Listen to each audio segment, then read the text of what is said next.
Yeah, are people who get so rigid in their views that everybody else is wrong. The worst. The fucking worst. Keanu Reeves just said something in an interview. He's like, I'm at the point in life where if you tell me 1 + 1 is 5, you're right. Yeah, it's I'm all not even good. going to argue with you. Yeah. I like to have those tough conversations with people, and I drive my wife nuts. We'll get in an Uber. If we're out of town and I'm in an Uber, I'm going to know who you like for president. I'm going to know your views, and I just like to ask those questions, but I can have that conversation like a reasonable adult and listen to people. And sometimes it changes my perspective on things. When people are so set in what they believe, it's just like I can't be around people like that.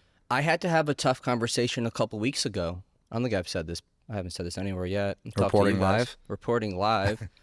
That, do I drop a company name or no? Okay. Do it. What's the HR over there? Yeah, Jay does. These guys are all in my HR. We work with a company, and they sponsored that kicker, Harrison Butker. Yeah. Now, I know he caused a stir, and people have their different views, and I'm okay with people having their different views. But to me, I'm just like, don't be hateful. Yeah. Don't be so rigid in how you're living that you want to tell other people how to live and that it's wrong and that they shouldn't.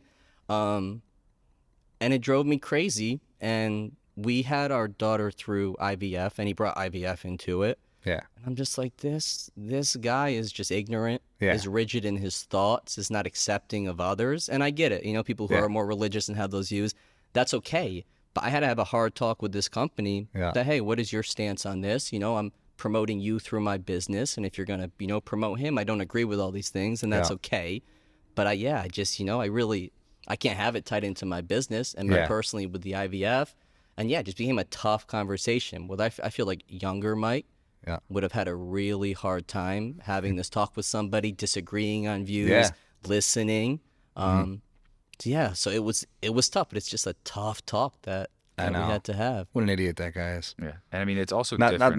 Not the business you're doing. No, but like Mahomes must just be like, come on, dude. I think the Chiefs gave all those guys what to say. They all kind of said the same things. He's a nice guy. I don't agree. Yeah, and it's okay. People can talk about things you don't agree on, but like there's a line with some stuff, and it's how you say it too. Yeah, absolutely. Right. And he was speaking at like a Christian school, and like that's all good or whatever. But those people will freak out too if you say something that they don't agree with. Right.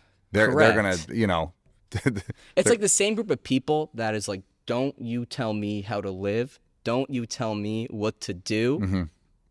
He's turning around and telling everybody else what to do. Yeah. And I think the big thing with that is like on a personal level, like you can still want success for that like company or whatever, but like as a business, you can't be associated with that if you want to be inclusive of everybody, and we don't want to push anybody away. So or if you just don't morally agree. If you don't morally agree too, but like it's also like a lot of it with the business has to do with like you don't morally agree, but you also don't want to push anybody out, like especially us. Nor do I want to bring politics into a gym. Right. Like, I just want people to get along, work out, feel good about themselves. That's where like it's like, you know, I don't want to see that business fail because of this, but like I can't associate as a business or personally with them. You know, that's just. I deal with a lot of that stuff, and I'm not going to go any further.